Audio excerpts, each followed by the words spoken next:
Kita cakap dengan anak kita, kamu ni kalau bapa tak ada, kalau mak tak ada, merempat kamu ni.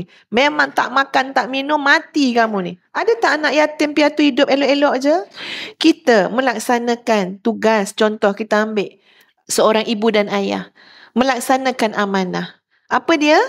Mendidik anak-anak, menyara anak-anak, bagi nafkah kepada anak-anak. Apakah ini berhak untuk disombongkan? Pak, berhak tak disombongkan? Tidak sama sekali. Ya, dengan sombongnya kita mendidik anak-anak.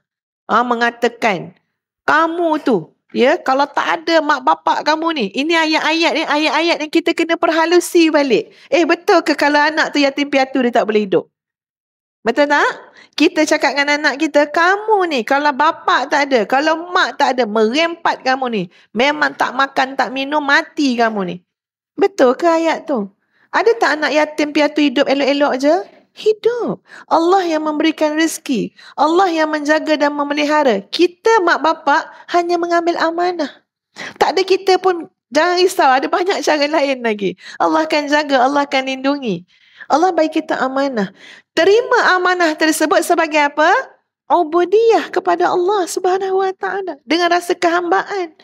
Kita melaksanakan, ya Allah, aku tak pandai. Ya Allah, aku tak mampu kalau kau tak tolong, ya Allah. Ya Allah, aku tak boleh buat apa-apa dengan anak-anak aku, ya Allah. Kalau kau tak ada belas kasihan pada anak-anak aku dan pada aku, ya Allah. Kita memang tak mampu. Jangan fikir kita hebat. Rasa hebat. Sebab apa? Saya memang PhD pendidikan kanak-kanak. Tanya PhD pendidikan kanak-kanak. Senang tak didik anak? Susah. Kalau tidak dibantu oleh Allah Subhanahu Wa Taala. Sama juga seorang suami bagi nafkah kepada isteri, jaga anak isteri, bukan untuk disombongkan. Kamu ni leha, ingatlah sikit, ya. Contoh macam tu. Kalau aku tak bagi kamu 1,000 sebulan, tak jadi apa pun kamu. Ya, kita bagi nafkah tapi tidak sepatutnya mewariskan rasa sombong. Sebab apa? Kita bagi nafkah kepada anak bini kita dengan rasa kehambaan kepada Allah Subhanahu Wa Taala. Wahai Allah, aku ni hamba Engkau. Kau tak bagi rezeki ke aku. Apa benda aku nak bagi pada anak bini aku, ya Allah? Maka bantulah aku, ya Allah. Murahkanlah rezeki aku. Lapangkanlah rezeki aku. Biar aku boleh bagi nafkah kepada anak isteri aku dengan ikhlas. Dengan penuh kasih sayang. Supaya nanti terbina rumah tangga ni elok. Mawadah warahmah. Kan cantik kalau kita faham yang demikian. Betul tak tuan-puan? Ini yang kadang-kadang kita salah faham. Termasuk kita juga isteri. Ya? Kita taat kepada suami. Ini ketaatan ni apa status dia? Ubudiyah kepada Allah. Penghambaan diri kita kepada Allah Subhanahu Wa Taala. Ya? Kau dia ni kalau saya tak jaga, tak ada apalah dia. Kita kata kat suami kita tu. Kita cakap dengan kawan kita lah. Dia tu. Kalau tak jaga, tak tahu makan minum lagu mana. Bukan boleh jaga diri sendiri tu. Kita cakap bunyi apa? Bunyi macam agah lah orang kata kan. Orang Kelantan kata agah. Bunyi apa? Seolah-olah macam kalau kita ni tak ada, dia takkan jadi orang. Apakah kalau kita tak ada, dia tak pakai baju? Kalau kita tak ada, dia tak makan? Orang nak hidup pandai lah. Kedai ada, dia pandai cik makan. Dia pandai cik bini. Pandai dia kalau misal kata kita tak ada. Tapi kita tadi, ketika mana melakukan ketaatan dan khidmat kepada suami, kita rasa apa? Kalau tak ada kita, semua tak jadi. Semua tak jalan. Ini seperti bentuk-bentuk kesombongan. Bentuk-bentuk rasa macam ujub sangat dengan diri sendiri. Dengan apa yang kita boleh buat. Sikit Ustaz nak komen sikit. Boleh sahabat-sahabat dah halang-halang termasuk bab ni.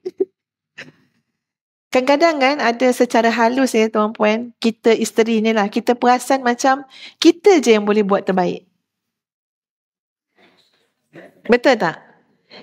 Kita rasa dia tu mana ada orang nak kat dia tu. Macam tu lagi ayat, lagi best tu ayat dia tu. Mana ada orang nak kat dia tu. Lagi best tu ayat tu. Maknanya kita rasa kita je boleh perform terbaik sebagai isteri. Ya? Kita buat terbaik dah, masak terbaik apa semua-semua. Dan mungkin benda tu kadang-kadang ustazah sebagai isteri pun ada perasaan yang macam tu. Apa dia? Aku je yang boleh buat terbaik. Tapi bila kita menyadari ini macam satu bentuk kesombongan sebenarnya. tuan-puan, akhirnya kita menyadari kalau ada peluang mungkin ada orang lain boleh buat lebih baik daripada kita buat. Sedarlah benda tu. Boleh jadi. Boleh jadi ada orang lebih serasi, lebih memahami, lebih tu, lebih macam-macam. Supaya apa? Supaya kita ni, janganlah sombong sangat. Ya, tak payahlah bila kita buat khidmat, buat ketaatan, tapi dengan nada menyombong. Tapi dengan sikap menyombong. Kenapa? Khidmat yang kita buat ni ubudiyah. Sepatutnya makin rasa hamba kepada Allah Subhanahu Wa Taala. Makin rasa macam, ya Allah tak mampu ni, ya Allah kau tolonglah. Ya Allah tak pandai ni, ya Allah kau bantulah. Ya Allah tak sempurna ni aku buat, ya Allah sempurnakanlah. Itu baru menambah nilai hamba. Bila kita buat sesuatu ketaatan. Boleh faham kan muslimat, maksud ustazah? Sebab kita nak baiki hati kita. Dalam setiap apa yang kita buat. Allah tak suka melihat kesombongan. Sombong ni adalah pakaian Allah Subhanahu Wa Taala. Allah Al-Mutakabbir. Allah haramkan walau sebesar zarah pun ada dalam hati manusia. Allah haramkan walau sebesar zarah. Jadi ya Allah, nak kena berhalus hati. Ya, semakin kita buat taat kepada Allah, biarlah orang lain menilai macam mana, tapi yang berlaku dalam jiwa kita semakin rendah diri dengan Allah Subhanahu Wa Taala. Semakin rasa fakir, mengharapkan keampunan Allah Subhanahu Wa Taala. Tengok macam mana sahabat-sahabat baginda Rasulullah sallallahu alaihi wasallam. Contoh kan, siapa nama Allah Muhammad? Huzaifah kan? Huzaifah ke Abu Zar? Yang digelar sebagai pemegang amanah Rasulullah sallallahu alaihi wasallam. Huzaifah kan? Lalu diberikan nama-nama orang-orang yang munafik. Simpan nama-nama tu. Siapa yang paling gelisah? Orang munafik ke orang soleh?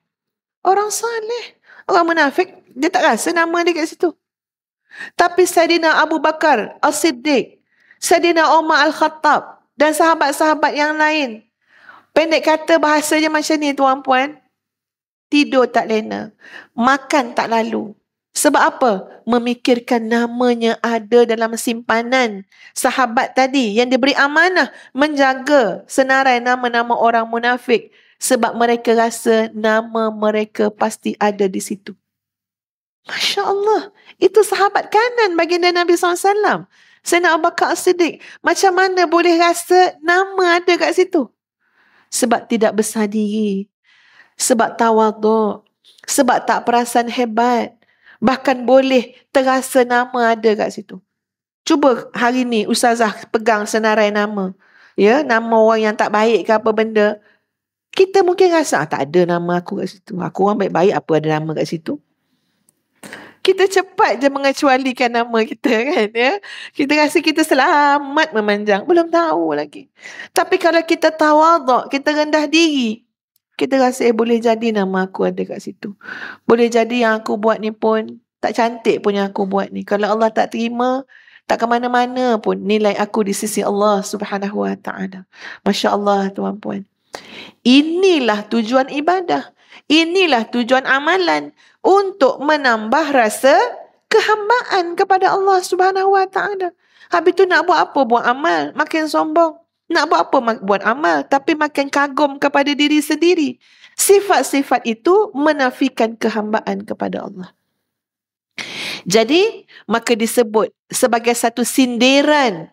Sindiran je ni tuan-puan ya, oleh Syekh Ibnu Athaillah. Kalau macam tu, orang buat jahat, orang berdosa, tapi menyebabkan dia semakin mengharap rahmat dan keampunan daripada Allah, maka perasaan tu lebih baik daripada orang yang buat taat sombong. Sebab natijahnya nanti kita akan tengok. Kita akan tengok nanti tuan-puan sekalian, natijah dia apa dia?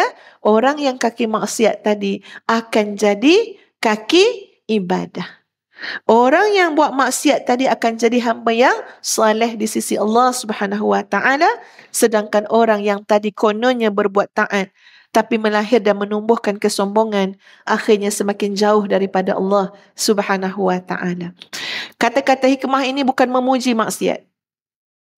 Apa yang saya bacakan daripada kisah Bani Israel tadi bukan memuji sifat ataupun kegiatan melacur diri.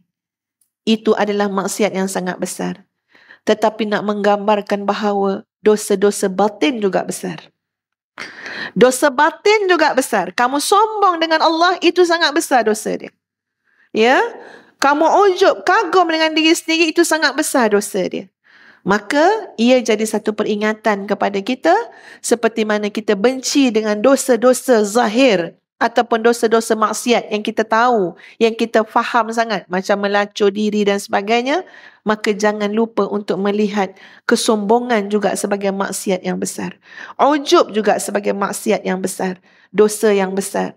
Ya, bongkak, apa lagi, besar diri dan sebagainya, tu dosa yang sangat besar. Itu di sebalik tu, tuan-puan, kita kena faham. Jangan sekali-kali pula buat balik bagi tahu rupanya tak apa orang melacur tu, asalkan dia sentiasa mengharapkan keampunan Allah. Bukan. Itu betul-betul salah faham tu, ya. Ini cerita orang melacur diri yang nak berubah dah, yang nak mengharap keampunan Allah, supaya dengan keampunan tu boleh tinggalkan dosa tersebut, tak nak terjebak lagi. Itu maksud dia. Kekal dalam dosa besar itu adalah dosa yang sangat besar. Ya, jadi kena faham.